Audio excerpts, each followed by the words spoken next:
के पास है या चलिए, है ना। पहला और आखिरी छंद पढ़ते हैं। तीर्थंकर को कर नमन, जिन स्वरूप निज धार, संभव शरण वरण न करियो, निर्वधनी अनुसार। महिमात्म स्वभाव की जागृत हो आ, सर्व जीव इस जगत के पाए समकित राम। चलिए, समोषण का विषय अपन ने विगत दिनों में बहुत विस्तृत रूप से लिखा है। आज हम उस संदर्भ में कुछ प्रश्न वगैरह हो तो उसके लिए अपन यहाँ पर बैठे हुए हैं। किसी को कुछ प्रश्न हो तो आप कह सकते हैं। सुमन जी, हो सकता है मेरे ही लिखने में कुछ गलती रह गई हो। नाट्यशालाएं कहाँ कहाँ है वो मैं देख रही थी। पहले 9 गोपुर द्वार है, पहले गोपुर द्वार में और पहली भूमि में मैंने ये ठीक है। नोट किया है। तो हम्म। सही किया है या कुछ और भी है ना? हाँ, इसमें आप ऐसा कीजिए कि जो अपने 9 के 9 गोपुर द्वार है ना, हम्म। मतलब एक महावीथी में हम्म। 9 गेट हैं। तो हम्म। 9 गेटों में हर एक गेट में नाट्यशाला है। हम्म। तो एक साइड एक गेट, 9 गेट 9 नाट्यशाला। और 9 भी क्यों, 2 पिलर हैं तो 2 नाट्यशाला अलग होगी। हम्म। ऐसे ही दूसरी साइड 9 गेट हैं, वहां की हम्म। 9 9। फिर तीसरी साइड 9 गेट है तो उनकी 9 9। चौथी साइड 9 गेट हैं तो 9 9। ये सब 9 9 हो गई अपनी, लगभग 36 72 72 नाट्यशाला ही हो गई अपनी। इसके अलावा जो पहली भूमि है उसके चारों कोनों पर, और उसके दूसरे भाग में 4, उसके तीसरे भाग में 4 और उसके चौथे भाग में 4। हम्म। तो इस प्रकार से एक पहली भूमि में कुल 16 नाट्यशाला हो गई। हम्म। इसी प्रकार चौथी भूमि में नाट्यशाला है, उसमें भी 16 है। तो 16 16 32। इसके बाद छठवीं भूमि है, छठवीं भूमि में भी नाट्यशाला है, और वहां पे भी इसी क्रम से 16 नाट्यशालाएं हैं। तो 32 और 16 48। ये 48 एक साइड है और 72 वो है। तो 80 और 40 120। तो कुल मिला के पूरे समूह में 120 नाट्यशाला अपन कह सकते हैं। ये गोपुर द्वारों में 3 3 गिनेंगे या 2 2? नहीं नहीं, दो दो ही लेंगे। मतलब वो तीन 3 मंजिल मंजिल, वाली, 3 मंजिल है। हाँ, लेकिन मंजिल तो नाट्यशाला 3 है। 2 गिनेंगे। हाँ, नाट्यशाला 2 पिलरों की 2 हो जाएगी। हम्म। और यदि एक गेट की आप दोनों मिला के एक गिन लो तो एक गिन सकते हैं। फिर अपन उसको कितने, 32 कह देंगे। 36 हो जाएंगे ना 36 वो। 36 36, सॉरी 36 36 कह देंगे।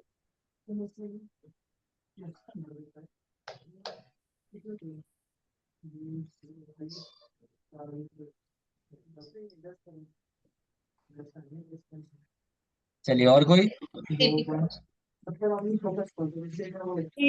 हमने स्तूप देखे तो स्तूप में जिस जो नाम लिखा हुआ है उस नाम का वहां पर वर्णन मिलता है। हाँ बिल्कुल, मतलब ये नाम उसी हिसाब से दिए गए हैं कि जैसे वो स्तूप है ना। मतलब स्तूप के अंदर कैसी रचना है, क्या देखने को हमें मिलेगा, तो इन नामों से वो क्लियर हो जाते हैं। ये वाला स्तूप है। सभी में जो नाम है उसके अकॉर्डिंग वो सब देखने को मिलता है। बिल्कुल बिल्कुल सही है। जो नाम है उसके अकॉर्डिंग, वो तो हम अपनी साइड से कह रहे हैं। यदि समोषण की साइड से कहे तो जैसी रचना है वैसा उसका नाम रख दिया। हाँ, बात बात वही है। मतलब वो नाम के अकॉर्डिंग वहां पर वो हर एक में जैसे सिद्ध स्तूप भी है। हम्म, सही है, नाम के अकॉर्डिंग है, नाम के अनुसार है, जैसे नाम है वैसे ही है।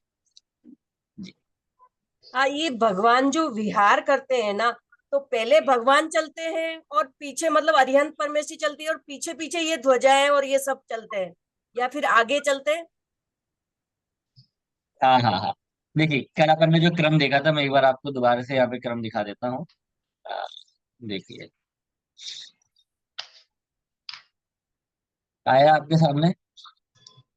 देखिए, सबसे आगे ध्वजा फहरती हैं, उसके बाद 1000 आरो वाला धर्म चक्र आता है, उसके बाद अष्टमंगल द्रव्य चलते हैं, फिर उसके बाद करोड़ों बाजों के साथ जो देवता हैं वो चलते हैं, फिर उसके बाद देवताओं के बाद, मतलब ढोल बाजा होता है उसके बाद, वहां पे भगवान चलते हैं कमल के ऊपर। और कमल 225 होते हैं, उससे 4 अंगुल ऊपर भगवान वहां पर विराजमान होते हैं, या विराजमान क्या वहां पे रहते हैं, वहां से वो विहार करते हैं। उनके पीछे गणधर होते हैं, उनके पीछे मुनिगण होते हैं, और उनके पीछे शावकगण होते हैं। अब आपने कहा कि भैया जो तीर्थंकर उनके पीछे अरंत भी होते हैं क्या? क्योंकि तीर्थंकर का जो सप्तविध संघ का है उसमें एक केवली भी कहा है। तो विहार के संबंध में ऐसे अरिहंत का अलग से उल्लेख नहीं आया है कि विहार के समय उनकी इस विहार यात्रा में अरंतकों का भी स्थान है। मतलब स्थान में गणधर का लिखा है, गणधर के बाद सामान्य मुनि का लिखा, और मुनि के बाद शावकों का लिखा है। इतना।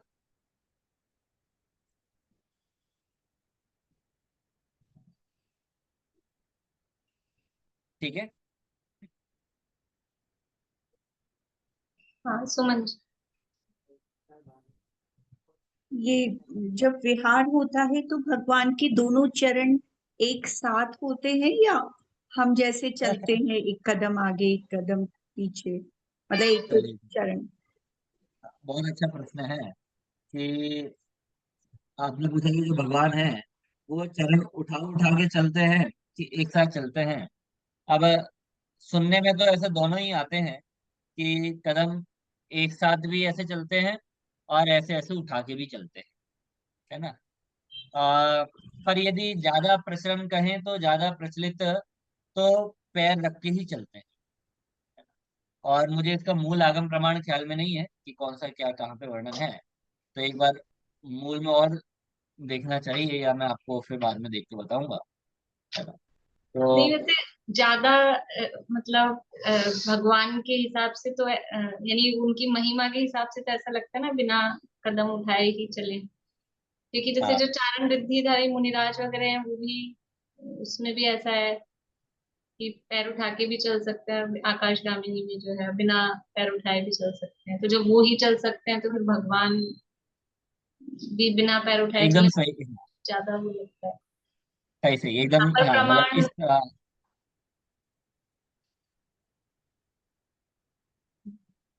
सही है, हाँ, रिद्धियों के प्रकरण से अपन इसको मेल कर सकते हैं, जैसा आपने कहा कि चारण रिद्धि में मुनिराज समान पैर रख के चलते हैं, और समान पैर में एक अलग से वो दिव्यता अपन को दिखाई देती है। तो कह सकते हैं कि भगवान वो समान पैर रखकर ऐसा चलते हैं। दीपिका जी आवाज चालू करो। पवन पवन जाति, पवन कुमार या पवन जाति के देव जो होते हैं वो वहां से हवा साफ करते हैं, तो भगवान तो वैसे भी आकाश में ही चलते हैं। फिर पवन जाति के देव और मेघ जाति के देव वो जो कर रहे हैं वो किस लिए करते हैं?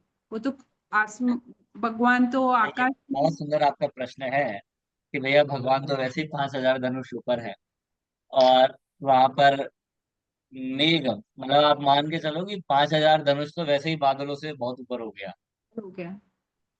है ना।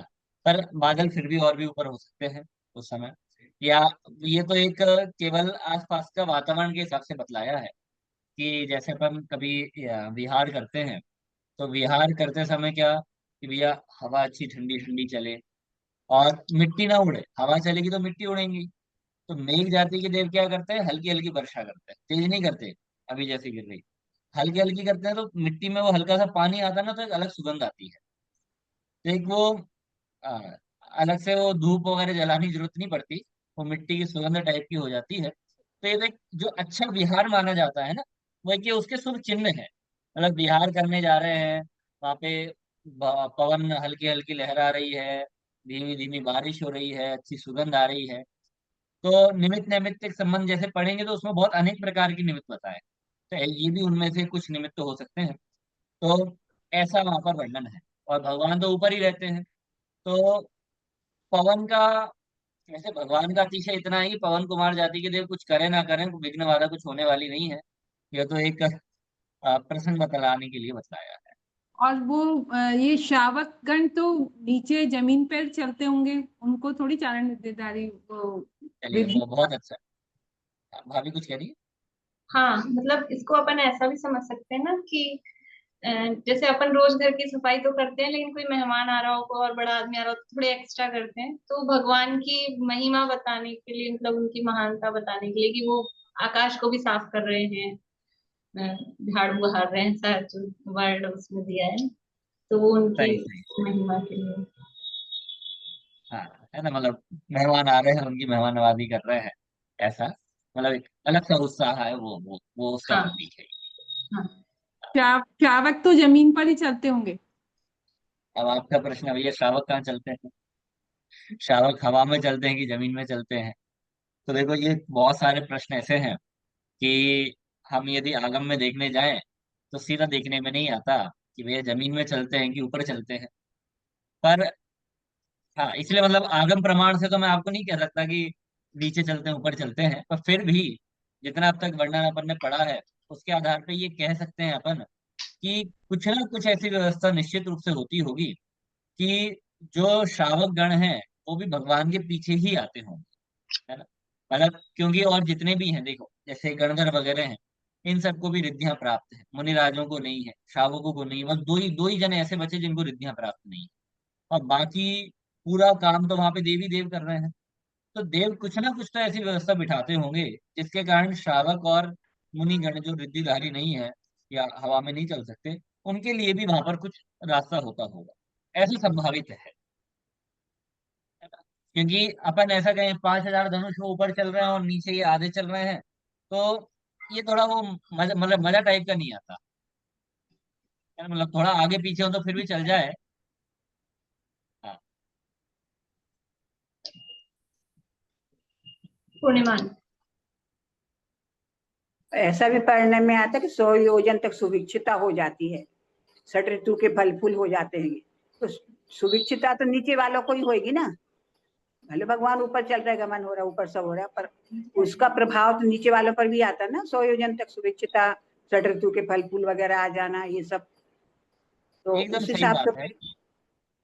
हाँ, मतलब एकदम सही बात है, जब 100 योजन तक पूरे में फैल जाता है। मतलब 100 योजन आप ऐसे नहीं लेना कि 100 योजन इस साइड भी और 100 योजन इस साइड भी, 100 योजन इस साइड भी, 100 योजन इस साइड।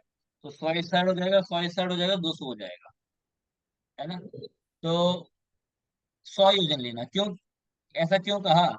क्योंकि जैसे समोर क्षण में मान स्तंभ के दर्शन के बारे में बात आई, तो मान स्तंभ के दर्शन वहां पे 12 योजन, नहीं नहीं सॉरी, चलिए वो अभी थोड़ा विस्मृत हो रहा है पॉइंट। तो सामान्य इतनी समझिए अभी कि जो आपने कहा कि 100 योजन तक दुर्भिक्षता नहीं फैलती, सब कुशल हो जाते हैं, किसी को भी परेशानी नहीं होती है, और ये काम धरती पर ही होता है।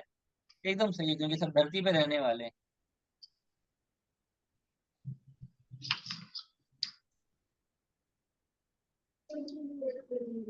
ये वर्धमान स्तोत्र तो लिखा कि भगवान डग भर करके चलते हैं, 250 कमल उनके आगे आगे जाते हैं। मतलब मैंने इसलिए कहा है कि भाई दोनों ही कथन ऐसे सुनने में आते हैं, है ना। तो आपने जैसे वर्धमान स्तोत्र बोला, उसमें डग भर के चलने की बात आई है, तो अपन उसको ही कह लेते हैं भैया, हो सकता है कदाचित डग भर के चलते हो, है ना। मतलब अपन को तो कोई आपत्ति है नहीं उसमें कि चाहे डग भर के चलें कि चाहे सीधे चलें। आप डग भर के कहो तो हमें वो भी स्वीकार है, आप सीधा कहो तो भी स्वीकार है। हम तो बस भगवान के साथ चल रहे हैं, हमारी महिमा तो, पर हमें तो आनंद इसमें आ रहा है इतना।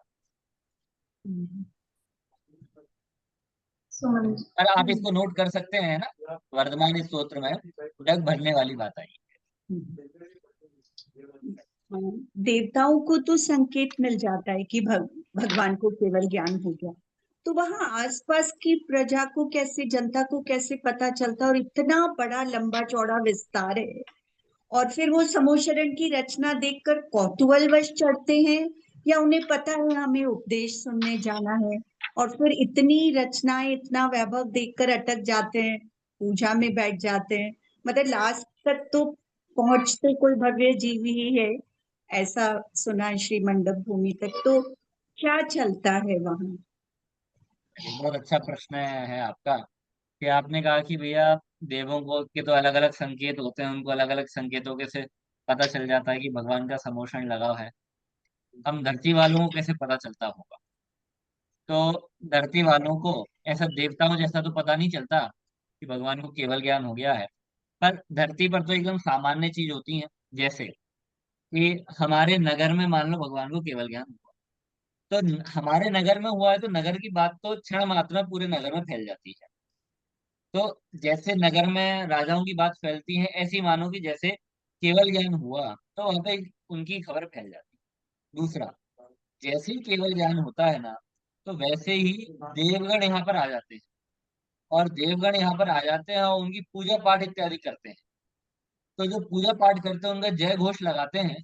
तो जय घोष में इतनी सामर्थ्य अपने आप है कि वो अपने आप सबको सूचित कर देता है कि भगवान को केवल ज्ञान हो गया है। तो इसलिए सूचना तो सबको ऐसा मिल जाती है। अब आपने बोला कि इतना बड़ा समूह शरण है, तो सब सुनने के लिए ये आते हैं कि कौतूहल रस आते हैं। दोनों ही काम होते हैं। बड़ा आयोजन जो होता है ना, बड़े आयोजन में सुनने वाले भी अनेक आते हैं, और अनेक जन कौतूहल वर्ष आते हैं कि भैया क्या हो रहा है, क्या हो रहा है, क्या हो रहा है।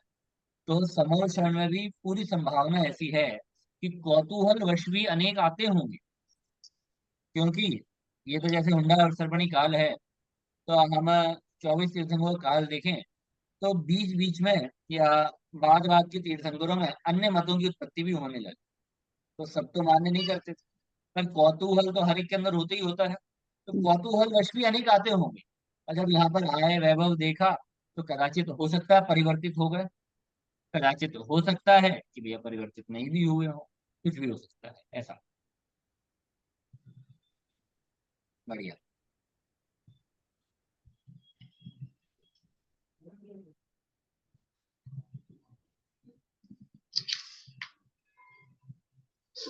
चलिए, और किसी को? और किसी को क्वेश्चन? गणधरों के संबंध में थोड़ा मतलब खुलासा भी हुआ, पूछना भी है कि हाँ जी। गणधर जो वहां रहते हैं, तो इतने सारे गणधरों का क्या काम रहते हैं? मतलब जैसे हाँ हाँ, बहुत सारे होते हैं ना गणधर, तो वो एक साथ सारे होते हैं या क्रम क्रम से होते हैं, और वो देखिए बहुत सब अच्छा वहीं आपने रहते कहा, हैं? है ना। मतलब अब हमारा काम तो एक ही गणधर से चल रहा था कि भैया भगवान की वाणी को लेके देने में, और एक गणधर पूरा समर्थ समर्थ है, तो वो अकेले में भी पूरा काम कर सकते हैं। पर इतने सारे गणधर क्यों? कि भैया किसी के 10 हैं, किसी के 84 हैं, किसी के 11 हैं, पता नहीं कितने कितने तो गणधर हैं। तो इतने गणधरों की क्या आवश्यकता है? तो आप ऐसा समझिए कि गणधरों में भी एक मुख्य गणधर होते हैं, है ना, जो सबके अलग अलग है, जिनके भी अपन नाम पढ़ते हैं तो पहला नाम उनका पढ़ते हैं। जैसे भगवान महावीर के संदर्भ में प्रसिद्ध है गौतम गणधर, उनके प्रसिद्ध थे, है ना। मतलब जो मुख्य गणधर है उनकी तो अनिवार्यता है, और जो अन्य गणधर है उनकी अनिवार्यता नहीं है। और जब उनकी अनिवार्यता नहीं है, तो उनकी आवश्यकता क्या रही? नहीं रहते तो क्या हो जाता? तो इसमें बिल्कुल आप एकदम सही समझ रहे हैं कि नहीं होते तो कोई दिक्कत नहीं पड़ती, पर गणधर कोई बनाता नहीं है। गणधर तो अपने आप बन जाते हैं। कैसे बन जाते हैं? कि जिनके पास वो योग्यता आ जाती है, वो अपने आप गणधर नाम से सुशोभित हो जाते हैं। मतलब जो रिद्धियों वाली बात है ना, कि जैसे दिव्य ध्वनि सुनने में 4 रिद्धियां चाहिए, और गणधर बनने के लिए और जो विशिष्ट योग्यताएं चाहिए, मतलब जो 63 रिद्धियां कहते हैं। तो जिनको ऐसी रिद्धियां प्रकट हो जाती हैं, विशेष योग्यता हो जाती है, वो अपने आप गणधर नाम को पा लेता है। मतलब अलग से बनाना नहीं पड़ता, और वो सभा में बैठे बैठे वहां बन जाते हैं। तो इसमें तो ऐसा है। बढ़िया। और मतलब वो जब तक भगवान रहते हैं तब तक वो सभी गणधर समावशरण में ही रहते हैं, समावशरण छोड़ के हाँ, नहीं जाते। ये वर्णन मुझे ऐसा ग्रंथ का प्रमाण तो ख्याल में नहीं है, पर मैंने कहीं पे पढ़ा है कि शायद से ये तप रिद्धि के प्रकरण में हो सकता है, वहां पे पढ़ा हो कि जो तीर्थंकर गणधर देव होते हैं ना, तो तप रिद्धि में गणधर देव का उदाहरण दिया कि जितना जितना वो भूख मतलब आहार नहीं करते, उपवास इत्यादि करते हैं, उतना उतना उनका शरीर और बलशाली होता जाता है, वृद्धिंगत होता जाता है। और हमारे संसार में तो उल्टा है भैया, खाना खाओ फिर भी कमजोर होता है। और जिनको तपरिद्धि है, तपरिद्धि के माध्यम से वो उपवासी हैं, और उपवासी होने के बाद भी उनके शरीर दिन प्रतिदिन और बढ़ता जा रहा है, मतलब रंज मात्र भी उसमें कमी नहीं आती है ऐसा। और फिर वहां पर गणधर का उदाहरण दिया, जैसे गणधर गणधर आजीवन उपवासी होते हैं, और जहां जहां तीर्थंकर जाते हैं उनके साथ साथ वो जाते जाते हैं। तो इसका मतलब अपन को ये समझ में आता है कि गणधर देव के पास वैसी तपरिद्धि है, 63 रिद्धियों में एक तपरिद्धि है, आजीवन उपवासी रहते हैं और हमेशा तीर्थंकर के साथ ही रहते हैं। तीर्थंकर है तो विहार करते हैं, क्योंकि अभी जैसे अपन ने देखा ना, विहार में भी गणधर का अलग स्थान है, मतलब गणधर छोड़ के नहीं जाते, गणधर रहते ही रहते हैं। तो जो अन्य गणधर है, प्रमुख गणधर को छोड़ के वो तीर्थंकर के रहते हुए वो मोक्ष जा सकते हैं। बिल्कुल। जो अन्य गणधर है, इसे इसमें इसमें इसमें इसमें सोचना पड़ेगा, मतलब ऐसी कोई सैद्धांतिक बाधा तो नहीं दिखती है। बस मुख्य गणधर के साथ वो अनिवार्यता है, और बाकी सामान्य गणधरों के बारे में देखना पड़ेगा। वो जा सकते हैं शायद, जैसे ऋषभ देव भगवान के वो 72वें गणधर का आता है, जय कुमार का। हाँ हाँ, देखिए बिल्कुल आपने कहा, आदि पुराण में 72 जो गणधर है वो ऋषभ देव से पहले ही मोक्ष चले गए, और अन्य जो गणधर है वो तो जा सकते हैं। सही है। मतलब आपने कहा आजीवन उपवासी रहते हैं गणधर। हाँ, गणधर आजीवन उपवासी रहते ओ, हैं। अपन को लगता है कैसे रहते होंगे आजीवन उपवासी, मन हाँ। नहीं करता कि उनका ऐसा नहीं होता क्या, वैसा नहीं होता क्या। तो ये तो देखिए सारी आदतें होती हैं, कि जैसे अपन में से भी कई ऐसे होंगे जो बाजार का नहीं खाते हैं, है ना। हम्म, तो उनके साथ भी बैठ जाए ना, उनके सामने सारे पदार्थ भी आ जाए, और सामने वाला कहे भैया सुगंध से वो मुंह में लार आ रही है, तो भी उनको कोई फर्क ही नहीं पड़ता। और ये शरीर की बहुत प्रकृति ऐसी है कि जैसे मान लीजिए कोई कई वर्षों से रात में कोई पानी वगैरह भी नहीं लेते हैं, और बाई चांस उनको दिन में भी ऐसी परिस्थिति बनी, ना पानी मिला ना भोजन मिला, तो दिन में तो उनके पेट में चूहे कूदेंगे, और जैसे ही शाम के 6 बजेंगे, अब पेट में चूहे नहीं कूदेंगे। भले दिन में आधे दिन भूखा रहे थे, और रात में तो और ज्यादा भूखे रह रहे, हम्म। पर रात में उस प्रकार के शरीर को आदत हो जाती है। तो यहाँ पर तो भैया रिद्धियां हैं, तो अपनी कल्पना से पार हैं बातें तो। नित्या भी और समर्षण का प्रभाव भी है वहां, तो वैसे ही भूख प्यास नहीं लगती है। हाँ हाँ, एक ये प्रभाव भी है भैया, समोषण का प्रभाव, भूख प्यास कुछ होता ही नहीं, और वो तो हमेशा उनके साथ रहते हैं। सही। जैसे सुमतिनाथ के 116 की 15 से गणधर थे, तो पूरे के पूरे गणधर समोसरण में उपस्थित रहेंगे हमेशा, जितने काल तक तीर्थंकर का समोसरण रहेगा उतने काल तक। अब मोक्ष चले गए तो उसके बाद तो कैसे रहेंगे, अगर पहले वो मोक्ष चले गए तो तब तक तो नहीं, उनके साथ रहेंगे। हाँ, जब तक मतलब तीर्थंकर का समोसरण है तभी तक उतने पूरे 115 या 116 जो भी संख्या है, पूरे हाँ गणधर हाँ समोसरण में रहेंगे, और उनका निराहार रहेगा, आहार नहीं होएगा। हाँ।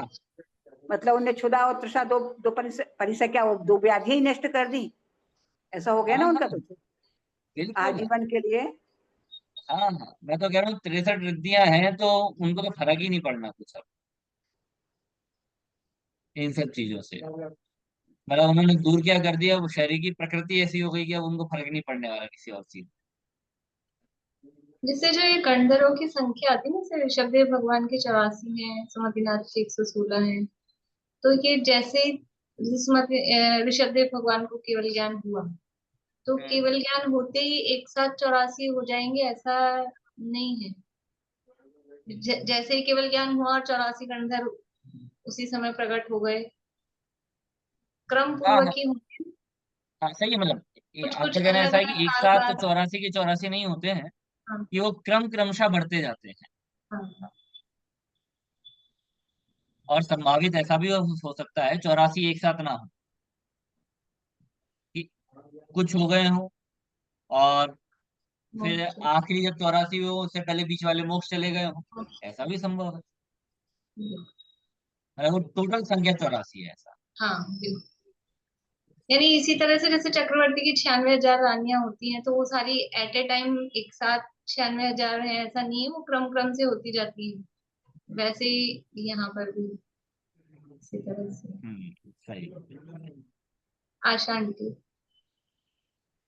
एक ही जगह बार बार समोशन आने की क्या वजह है? वो ऐसे कहते भाभी भागन में जोगी और साथ एक ही जगह जैसे सोनागिर जी में 3 3 बार आया चंद्रपुर भगवान का। इन बार नहीं आया और ऐसा। भाग्यशाली जी ज्यादा थे। तुम्हारे जयपुर में नहीं आया, यहाँ पर जयपुर में उस समय कम होंगे, पर अभी तो बहुत है यहाँ पर। तो ये अपन सब सब बैठे। ऑटोमेटिक होता है या इंद्र या घर की कोई भूमिका होती है इसमें कि बार बार नहीं में नहीं, वहीं जा रहा है? ऑटोमेटिक है, ये तो ऑटोमेटिक है पूरा पूरा। हाँ, एक बार समोच्चरण कंटिन्यूस एक स्थान पर है, फिर विघटित हुआ दूसरे स्थान पर, तो दोनों में गैप कितना होता है? क्योंकि दिव्य ध्वनि तो लगातार खिल रही है। अब कितना मैं मतलब ऐसा एग्जैक्ट तो नहीं कह सकते, 1 घंटे 2 घंटे है ना। दिव्य ध्वनि भी लगातार नहीं चल रही है। दिव्य ध्वनि जब समोषण लगा हो और दिव्य ध्वनि का वो जो अपन ने काल पढ़े, संधि काल हम्म हो, उस समय हम्म दिव्य ध्वनि खिलेगी। हम्म अगर मान लो कि जब भगवान का विहार हो रहा है तब समोषण नहीं है, तो फिर दिव्य ध्वनि भी नहीं खिलेगी, मतलब नहीं विहार के समय दिव्य ध्वनि नहीं खिलेगी। नहीं खेल रही, मतलब दोनों का कुछ घंटों का अंतर, कुछ गैप होता, क्योंकि ये सभा मतलब साथ में चलने वाली बात भी हम पढ़ रहे हैं कि ध्वजाएं चल रही है, मुनिराज चल रहे हैं, गंधर्व चल रहे हैं, भगवान चल रहे हैं, तो कुछ इसमें तो देखिए अपन अंतराल। ऐसे काल का नियम कोई बांध नहीं सकते हैं। जैसे हम सब तो क्या पाबंद हैं कि हमें एक जगह से दूसरी जगह जाना है, तो हमें पहले एरिया नापना पड़ेगा कितनी दूर जा रहे हैं। उसके हम्म, बाद हमें स्पीड नापनी पड़ेगी कितनी स्पीड से चल रहे हैं, और फिर उसके बाद टाइम निकालेंगे भैया कितनी देर में पहुंच जाएंगे। पर तीर्थंकर देव के साथ एक तो रास्ता हो सकता है चाहे बड़ा हो चाहे छोटा हो, पर उनकी स्पीड के संबंध में हम कुछ नहीं कह सकते भैया कितनी स्पीड से वो चलते हैं। अगर स्पीड का वर्णन हमें मिले तो हम बोल सकते हैं कि भैया कितने टाइम में वो पहुंचेंगे। फिर भी आप ऐसा समझो कि जो एक एवरेज है, जहां से भी मतलब यहाँ से लेके वहां तक विहार करते करते जितनी देर में वहां पे पहुंच गए, ऐसा। और इसमें भी आप ऐसे ही मानो कि रात्रि में तो विहार होगा नहीं, भले ही समोसण में रात्रि नहीं होती, पर वैसे तो रात्रि है ना, सूरज का प्रकाश तो नहीं है ना। हम्म, तो हम्म, विहार उस समय ना हो, विहार उस समय वो एपिस्थिर हो जाए, तो यदि अधिक से अधिक काल निकालना हो अपन, तो सूर्य उदय जब तक है उसके बीच में ही वो विहार का काल अपन कह सकते हैं, ऐसा। हम्म।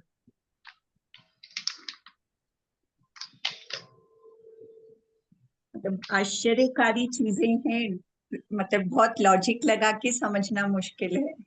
बिल्कुल आपने एकदम सही कहा कि ये चमत्कारिक चीजों में अपने लॉजिक नहीं लगते हैं, अपनी तर्क बुद्धि नहीं लगती है। इसमें तो है तो मान लो, क्योंकि कई मा- चीजें ऐसी जैसे अपन कहे ना कि 5,000 धनुष ऊपर होता है, और हम्म, 5,000 धनुष मोटा बेस होता है, और जमीन से एक पृथ्वी ऊपर होता है, एक हाथ ऊपर होता है। तो भैया इतना मोटा बेस समोसा आएगा तो उथल पुथल मच जाएगी, हाँ, सबके मकान ढेर हो जाएंगे, जेसीबी बुलाने की जरूरत ही नहीं पड़ेगी। तो वो समोषण का प्रताप ही ऐसा होता है कि समोषण आ भी जाता है, सबको दिख भी जाता है, और किसी को विघ्न बाधा भी नहीं करता। घरों के बीच में से भी ऐसा निकलती हुई जा रही है वो, पर किसी को विघ्न बाधा नहीं करता। पर इसे तो तर्क या ऐसे देखे तो हमें समझ में नहीं आएगा। ये तो हमें माननी पड़ेगा कि भैया चमत्कार ही है, बस।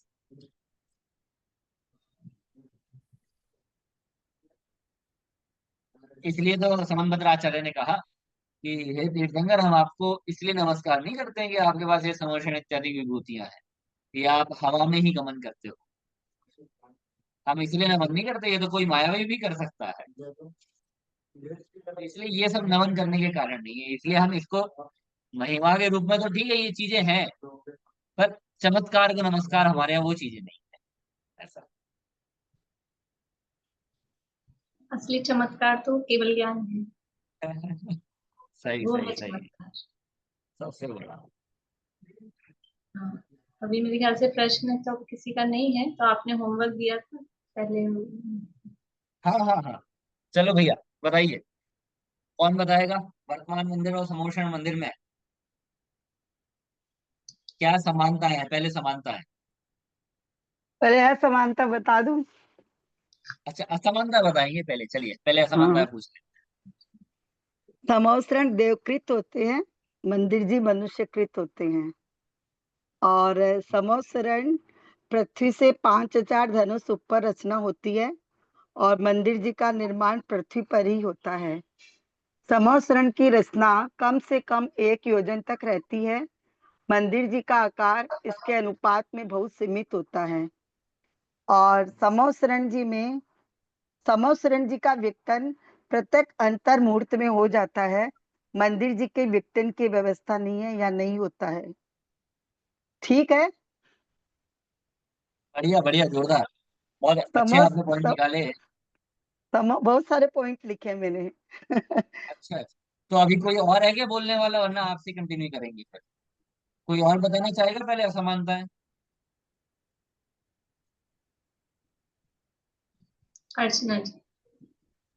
हाँ, जैसे समवसरण में तो जिस तीर्थंकर भगवान का समवसरण होता है वो एक ही विराजमान होते हैं, जबकि मंदिर में हम तो मुख्य वेदी में भी एक की बजाय 3 प्रतिमा जी विराजमान कर लेते हैं या और वेदियां कर लेते हैं, तो उनका हमको तो सभी का अहोभाव सबके लिए समान आता है।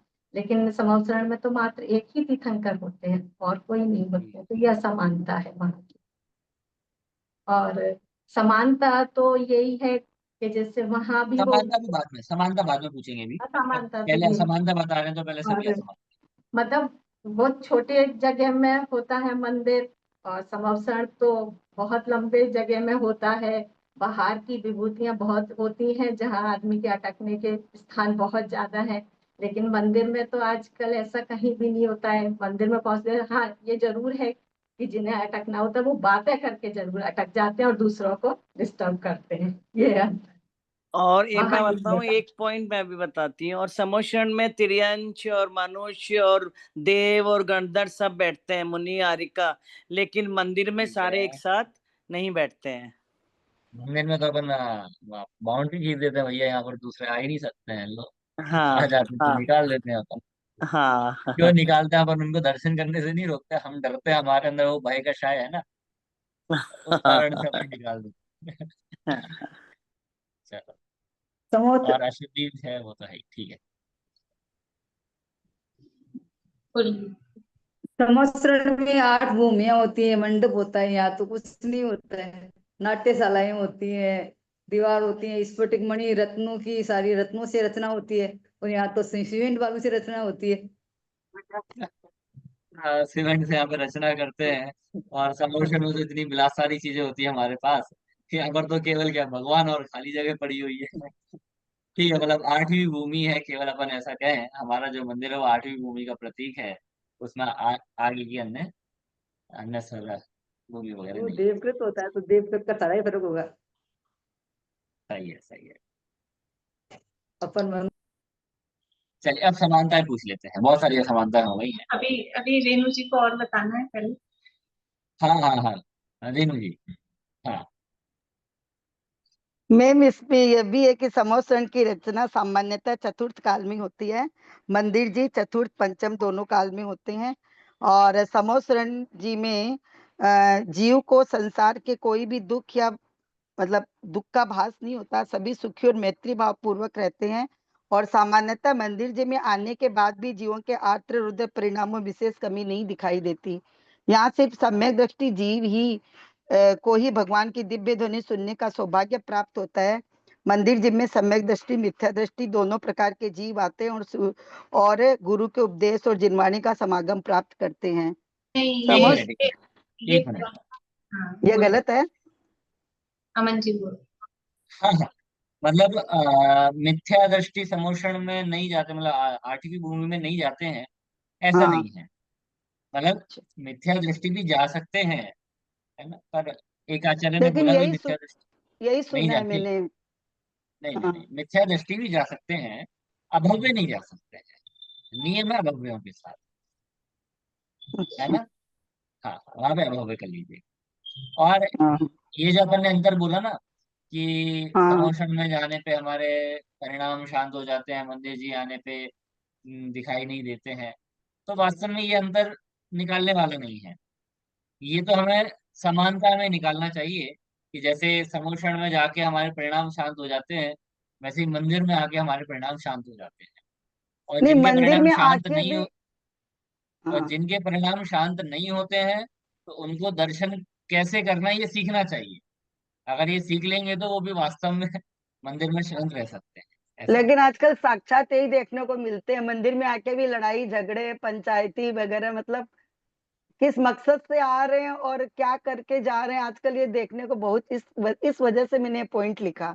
नहीं, एक आपकी बात पॉइंट एकदम मैंने ये सही भी है। लिखा, एक नहीं, पॉइंट आपकी मैंने बात ये सही लिखा। है। एक एक मिनट। मिनट, एक मिनट।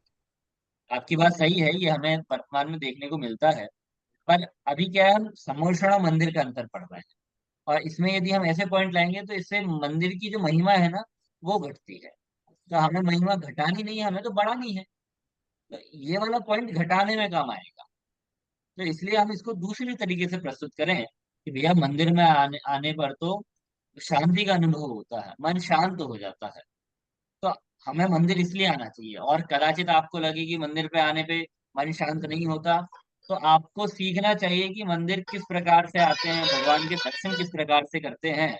यदि आप सही तरीके से करोगे तो नियम से आप भी शांत अनुभव कर पाओ। मतलब हमें इसको इस तरीके से कहना है। तो एक पॉइंट लास्ट और बोल इसके देती हूँ। परिणाम शांत नहीं हुए मंदिर में आके भी, इसका मतलब वो मंदिर आया ही नहीं। हाँ, वो मंदिर तो आया ही नहीं। तो उद्देश्य ही कुछ और है मंदिर आने का। वो द्रव्य दृष्टि से आया ना, मैं द्रव्य से आ गया। एक पॉइंट लास्ट और बोल देती हूँ। दिव्य हाँ, ध्वनि के रूप में भगवान की वाणी साक्षात सुनने को प्राप्त हो रही है। यहाँ भगवान की दिव्य ध्वनि परंपरा से प्राप्त हुई है। हाँ, अगर हाँ। सही नहीं, गलत मुझे। सही है, सही है। वहां पे तीर्थंकर के डायरेक्ट मुख से हमें सुनने को मिल रही है, और यहाँ पर उनकी परंपरा अनुसार जो आचार्य विद्वान है उनके मुख से सुनने को मिल रही है।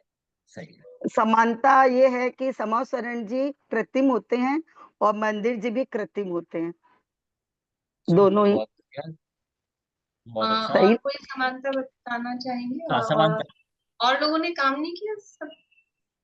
स्मिता आंटी, विनीता आंटी, मीना चाची, सुमन जी सब बैठे हैं, रेखा भी। बोलिए विनीता आंटी। सबके सब आत्मानुभवी जी बैठे हुए हाँ हैं। जी। समानता में समूह शरण में तो 8 प्रत्याहारी देवव्रत होते ही हैं, लेकिन मंदिरों में भी 8 प्रत्याहार लगाने की पूरी पूरी कोशिश की जाती है, क्योंकि उसमें अशोक वृक्ष अब बंद हो गया। पहले तो अशोक वृक्ष के लिए चित्र बनाते थे, अब वो बंद हो गया, लेकिन फिर भी कोशिश तो करता है हर व्यक्ति के 8 प्रत्याहारी दिखाई जाए। छत्र, चंवर, महामंडल, ठीक, रेखा सिंहासन। वाला। समोशरण में अरिहंत परमेष्ठी होते हैं, और अपने यहाँ पे भी अरिहंत परमेष्ठी होते हैं। मंदिर में भी जैसे वहां पे भी अरिहंत होते हैं और अपने मंदिर में भी अरिहंत होते हैं, तो उनका साक्षात अपन समोश अरिहंत को समझ के साक्षात अपन समोशरण की कल्पना कर सकते हैं भगवान को देख के। और ऐसा चलिए, बहुत अच्छा, आप सब अच्छा बता रहे हैं। मैं 2-4 पॉइंट बताता हूँ। देखिए, जैसे कुछ क्या है, हमें लगता है परंपरा से चीजें आ रही हैं, तो परंपरा बहुत लंबी है। वो परंपरा समोषण से आई है। हमको तो जैसे, फायदा इसी से है, हाँ, हाँ, हाँ जी। क्योंकि आज के युग में हमें समोषण तो प्राप्त है नहीं, इसलिए मंदिर जी हमारे लिए समोषण का रूप है, और हम उसी तरह के भाव, समोषण जैसे भाव करके मंदिर जी में जाना चाहिए। और जाने से वाकई में शांति इतनी मिलती है, प्रभु आपके अगर भाव में गड़बड़ है तो ठीक है, क्योंकि आज हमें समोषण तो प्राप्त है नहीं। और राइट। उस चीज की कल्पना से हमने मंदिरों का निर्माण किया है, जितना एक मतलब मनुष्य कर सकता है वो पूरी कोशिश करके कर रहा है, लेकिन हमारे भाव तो हम समोषण जैसे रख सकते हैं। सही, सही, बहुत सही जी, बढ़िया। तो देखिए, मैं क्या कह रहा था, हम क्या मंदिर में जा रहे हैं, और मंदिर में जाते समय सबसे पहले हम क्या करते हैं, वहां पर अपने चप्पल वगैरह उतारते हैं, और वहां पर छना हुआ जल रखा रहता है, उससे हम अपने पाद प्रक्षाल पैर धोते हैं। मैंने आपने समोषण में भी देखा कि जब हम समोषण में एंटर किया, मान स्तंभ के बाहर जो कुंड है उसमें पैर धोकर अंदर प्रवेश करते हैं। मतलब ये जो हमारी परंपरा है, ये परंपरा बहुत लंबी है। कहाँ से आई? समोषण से आई। हम और आगे जाते हैं, और आगे जाते हैं तो आपने देखा होगा, मंदिर में कहीं पर भी मंदिर होगा ना, तो सामान्य और उससे मंदिर 2-4 सीढ़ी ऊपर ही होता है। तो मंदिर में जब अपन प्रवेश करते हैं, तो वहां पर आप देखना, जो हमारा गेट होता है, गेट पे हम अलग से मंगल द्रव्य वगैरह वहां पर बनाते हैं, है ना। और कहीं कहीं तो आपने गेट में ही देखा होगा, जो उसका कपाट होता है, तो उस पर ही हम चार चार करके ऐसे गोल गोल करके वहां पे मंगल द्रव्य बनाते हैं। कहीं कहीं अष्टप्रत्याहारी बना देते हैं, कोई दिक्कत नहीं है, भगवान का प्रतीक है। मतलब गेट से ही हमारे वो प्रारंभ हो जाते हैं। और आपने कभी गेट पर देखा होगा, मंदिर के गेटों पर द्वारपाल भी रखे रहते हैं, है ना। मतलब पत्थर के वहां पे बने हुए होते हैं, कहीं हो सकता है कि भैया दीवार में ही चित्रित हो, ऐसा भी हो सकता है। तो अभी आपने समोषण में देखा, हर एक गेट के बाहर वहां पे द्वारपाल खड़े हुए हैं। ऐसे ही धीरे धीरे हम और अंदर बढ़ेंगे, और अंदर आने पर हम जब समोषण के सामने आए, वहां पर हमें, जैसे समोषण में तो अलग से ऐसा कुछ नहीं, गंगकुटी वगैरह है, पर यहाँ पर जो हमारे मंदिर हैं वहां पर हम वेदी शब्द का प्रयोग करते हैं, और समौर शरण में उसी वेदी को गंधकुटी कहते हैं। या समौर शरण में जिसको गंधकुटी कहते हैं, परंपरा से हम उसी को मंदिर में वेदी शब्द से कहते हैं। वेदी कहते हैं ना, भगवान वेदी पे विराजमान है या नहीं, तो वेदी मतलब वो उस टाइप की वेदी हो। ठीक है। क्या पुराने मंदिरों में जो तो गर्भगृह कह सकते हैं हाँ, जी। पुराने मंदिरों में गर्भगृह कहते थे, गर्भगृह अंदर है, तो गर्भगृह वाला एरिया, तो ये मंदिर हो गए। अब वहां पे मंदिर में अपन गए, भगवान के दर्शन करते हैं, तो दर्शन करते समय परिक्रमा क्यों लगाते हैं? क्योंकि परिक्रमा लगाने का प्रयोजन ये है कि हम समर्पण में गए, भगवान हमें वो चारों ओर से वहां पर दिखाई दे रहे हैं। मतलब आप ऐसा मानो कि वैसे तो फेस दिखाई दे रहा है, पर किसी का मन हुआ अंग अंग का निरीक्षण करना है, तो अब जैसे जाते जाएंगे चारों साइड फेस ही फेस आता जाएगा, तो हम कहेंगे भैया हमें तो साइड से निरीक्षण करना है, आप थोड़े रुक जाओ। हम थोड़े साइड निकल जाते हैं। तो रुकने मुकना नहीं होता वहां पर। तो क्या है कि जीवों को देखने का भाव आया ना, तो अपने आप ऑटोमेटिक ऐसी व्यवस्था हो जाती है कि उनको, यदि भगवान को चारों ओर से देखना है तो चारों ओर से देख लेते हैं। तो परिक्रमा का मतलब ये है कि जैसे अपन ने बात की थी ना, पहली पीठ पर चढ़कर फिर वहां पे घूमते हैं, परिक्रमा लगाते हैं। तो परिक्रमा लगाने का मतलब है कि हम भगवान को चारों ओर से देखना चाहते हैं, निहारना चाहते हैं। मतलब एक बार देखकर हमारा मन नहीं भरा, हम तो अभी भी दर्शन करेंगे, और मन कर रहा है भैया देखते ही जाए, देखते ही जाए, देखते ही जाए। कि हमें आंखें मिल रही हैं, तो इनका पूरा सदुपयोग कर लें भगवान को देखने में। और केवल सामने से नहीं, बाजू से भी देखेंगे, बाजू से नहीं पीछे से भी देखेंगे, ऊपर से भी देखेंगे, भगवान की मुद्रा कैसी है, चारों ओर से हम देखेंगे। प्रदक्षिणा का मतलब ये है। और वर्तमान में हम भी प्रदक्षिणा लगाते हैं, पर हम कितनी प्रदक्षिणा लगाते हैं? 3 प्रदक्षिणा लगाते हैं। 3 क्यों लगाते हैं? क्योंकि 3 है बहुवचन का प्रतीक। बहुवचन का मतलब है कि भैया हमने भगवान को चारों ओर से इतनी बार देख लिया, इतनी बार देख लिया, इतनी बार देख लिया कि मजा आ गया। अब क्या कहें, 3 बार मतलब बहुत बार, अनेकों चक्कर काट लिए। सामर्थ्य नहीं है तो हमने उसको 3 में समाहित कर दिया। पर अब परंपरा तो बहुत ऐसी है। अब 3 बार कहा तो लोग बाग क्या करते हैं, जाते हैं, हाथ जोड़ते हैं, सिर नीचे झुकाते हैं, और हाथ ऐसे लेके आ जाओ, जैसे मॉर्निंग वॉक पे नहीं जाते, वैसे मॉर्निंग वॉक करते हो प्रदक्षिणा लगाते समय। और प्रदक्षिणा के समय पूछो भैया भगवान कहाँ बैठे हैं, भगवान को एक आध बार देखा गया, भगवान के ऊपर नजर ही नहीं गई, आजू बाजू से क्या सामने से भी नजर नहीं गई है। और चल भी रहे हैं, जमीन पर भी नहीं देखा कि भैया कोई जीव जंतु है कि नहीं है। तो प्रदक्षिणा का जो उद्देश्य था, प्रदक्षिणा का उद्देश्य तो यही था, भगवान को चारों ओर से देखना। पर वो हमारा प्रदक्षिणा का उद्देश्य सफल नहीं हुआ। इसलिए मतलब जहाँ पे भी नए मंदिर बने, ऐसा होना चाहिए। अपन तो क्या करते हैं, जैसे नए मंदिर बनते हैं ना, तो भगवान के पीछे अलग से एक पत्थर खड़ा कर देते हैं, अशोक वृक्ष बहुत बड़ा बना देते हैं कि भैया सीन अच्छा सा दिखे। पर मैं तो कहूंगा उसको उस जगह नहीं बनाना चाहिए, जस्ट पीछे। कि प्रदक्षिणा में भगवान के चारों ओर से दर्शन होने चाहिए, तभी तो प्रदक्षिणा कहलाएगी। हम पीछे गए, पीछे से क्या दिख रही है, कोरी दीवार दिख रही है। हाँ, मार्बल दिख रहा है वहां पे लगा हुआ, मार्बल को देख के क्या करने वाले हैं अपन? कुछ नहीं करने वाले, हमें तो भगवान को देखना है। अब घोड़े चक्कर कौन से काट रहे हैं? तो प्रदक्षिणा का यही अर्थ है कि हम भगवान को चारों ओर से देख रहा है, और हमारा बहुत मन कर रहा है भैया देखते जाएं, देखते जाएं, देखते जाएं। तो ये अर्थ होते हैं ऐसे। ठीक है ना, ये मुझे एक विशेष पॉइंट बतलाना था, तो इतना आप ध्यान दें। और किसी को कुछ?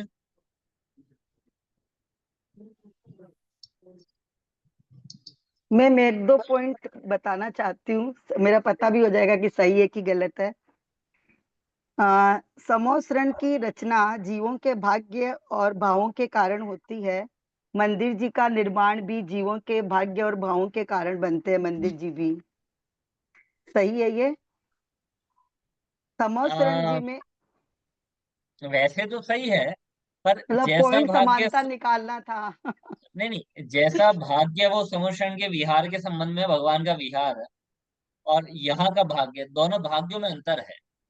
मतलब हाँ कहेंगे दोनों को भाग्य ही, पर वो जो भाग्य था और ये जो भाग्य है, दोनों में बहुत अंतर है। वो तो वैसे समोसरण जी में बैठना और यहाँ मंदिर जी में बैठना के भाग्य में भी फर्क है। वहाँ साक्षात मतलब आर्यन परमात्मा या तीर्थंकर परमात्मा का नहीं दर्शन हो रहा है देखिए, दोनों। अगर अगर लाभ लेना है तो साक्षात समौषण हो अथवा मंदिर जी हो, जिसको लाभ लेना है तो उसमें कोई अंतर नहीं है। हाँ जैसे समौषण में जाके क्या देखेंगे आप, तीर्थंकर परमात्मा की आत्मा थोड़ी ना दिखेगी, वहां भी वो उनका शरीर ही दिखेगा, बाकी कोई ना उनके होठ हिलते हैं ना वो मुंह से बोलते हैं। तो जैसे वहां दिखाई दे रहे हैं वैसे ही समौषण यहाँ मंदिर में भी वैसे ही परमात्मा है। और उनकी वाणी के रूप में जो भी समझ लीजिए प्रवचन इत्यादि जो भी होते हैं वो उनकी वाणी के रूप में ही।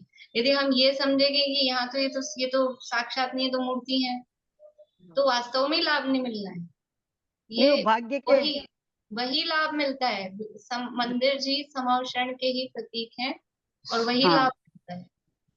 वो मैंने ये पॉइंट लिखा है मैम कि मंदिर जी समोसरण का ही प्रतीक है। और समोसरण जी में भी साक्षात गुरु विराजमान रहते हैं और उपदेश देते हैं। और मंदिर जी में भी साक्षात गुरु विराजमान रहता है और उनका भी उपदेश होता है। इस तरह चलिए, मैंने करके। आशा आंटी भी कुछ बोलना चाह रहे हैं। और मैम आपका भी जो आपने जो क्वेश्चन दिया था उसका भी लिखा है वो मैंने। बाद में करेंगे अपन, अभी समय हो रहा है। आशा आंटी बोलिए। आवाज चालू करिए। अपने जयपुर में ही बहुत सारे मंदिर है, जो उसमें आगे मान स्तंभ है, वो तीन वो बनी हुई है, फिर ऊपर अंदर मंदिर में भगवान कैसे उसमें बैठे हुए हैं, चारों तरफ से दिखने वाली वो बनी हुई है ना। हाँ हाँ गंधगुरी टाइप राणा जी की नक्शा में है।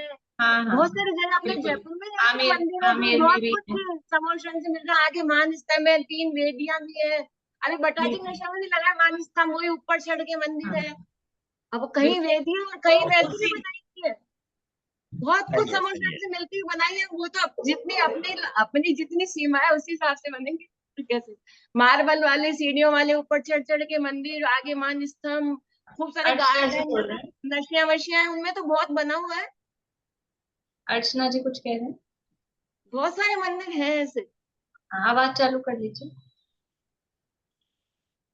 मैम मैं तो यही कह रही हूँ, जैसे बहुत सुंदरता सब पढ़ा, आनंद भी बहुत आया, लेकिन अंत में निष्कर्ष तो यही निकला कि कितना भी ऊंचा पुण्य का फल हो, और वो तो विघटित हो ही जाना है, जैसे कि समवसरण भी अंतर मुहूर्त के बाद विघटित हो ही जाता है। तो जो तीर्थंकर प्रकृति है सबसे ऊंची प्रकृति है, सबसे पुण्यशाली प्रकृति कही गई है, लेकिन ये सब सारा विघटित हो जाना है। और साथ में अरहंत भगवान तो उस एक क्षण के लिए भी उसकी ओर उनका ध्यान नहीं रहता, वो तो अपनी आत्मा में अनंत चतुष्टय में लीन रहते हैं। तो हमें भी इधर से दृष्टि हटाकर अपनी आत्मा पे दृष्टि लानी है, जिससे कि हमें भी उनके समान प्राप्त हो सके ये पद। बढ़िया। बहुत सही। कई लोग मंदिर जी में 108 फेरी लगाते हैं, उसका क्या? अब ये प्रश्न मॉर्निंग वॉक है वो तो उनकी और कुछ हाँ कुछ नहीं है, वो तो मॉर्निंग वॉक है। और अच्छा बहुत ठीक है है। कि आप एक लगाओ, ये तीन लगाओ, पांच लगाओ, सात लगाओ। हाँ हाँ आप हाँ दो चार नहीं लगा सकते, आप छह नहीं लगा सकते हो। हाँ तो छोटे में तो थे, मतलब ऐसे ही पूछते थे भैया। एक बार वो कहीं पे गए थे, तो मंदिर के आसपास घूम रहे थे, वहां पे नाव से घूमना था, तो उन्होंने कहा कि ये तीन या पांच या सात होंगी, दो पांच नहीं हो सकती, दो चार नहीं हो सकती। क्यों? ये ऐसे ही है। परिक्रमा तीन करते हैं तो जो ऑड नंबर होता है ऑड नंबर में ही काम करते हैं। तो बहुत हाँ सारी ऐसी बेकार की बातें प्रचलित में आ गई हैं। इनका कोई सार्थक अर्थ नहीं है। वो तो बहुवचन का, आप दो लगाओ, तीन लगाओ, चार लगाओ, पांच लगाओ, जितनी आपकी मन हो उतना लगाओ।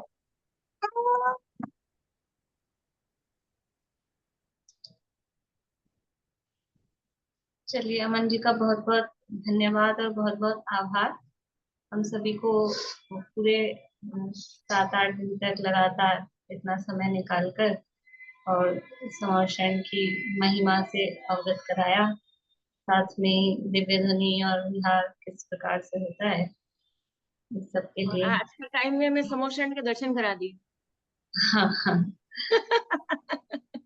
तो साक्षात ऐसा ही फील हमको आ रहा था कि हम साक्षात समर्षण में हैं, और ये चित्रों के माध्यम से इन्होंने खुद वो चित्र अपने हाथ से बनाए हैं, और समर्षण रचना वर्णन नाम से इनकी ये पुस्तक भी प्रकाशित हुई है। मैंने पीडीएफ भेजी है, ये ग्रुप में डाली हुई है पीडीएफ। और इसके अलावा एक निदान का स्वरूप नाम से भी इनकी पुस्तक प्रकाशित हुई है। और अभी करते हैं ये काम, यानी बीच बीच में और अनेक प्रकार के और बहुत सारे, जैसे जहाँ भी कहीं ये चित्र गुणस्थान वाली, जो गुणस्थान की किताब में बनाया था चित्र प्रवीण जी की जो है, मतलब जहाँ भी इस तरह के हैं करते हैं, और वहाँ स्मारक में विद्यार्थियों को घुमट साहित्य इत्यादि कक्षाओं का वहाँ लाभ देते हैं। स्मारक में अधीक्षक के पद पर कार्यरत हैं। तो मैं तो चाहे जैसे भी उनको बोल देती हूँ, और इन्होंने हमको समय दिया है, इसके लिए बहुत बहुत हमको धन्यवाद और आभार।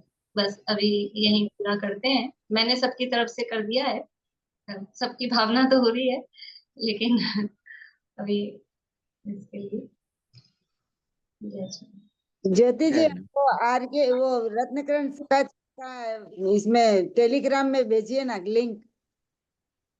हाँ ठीक है।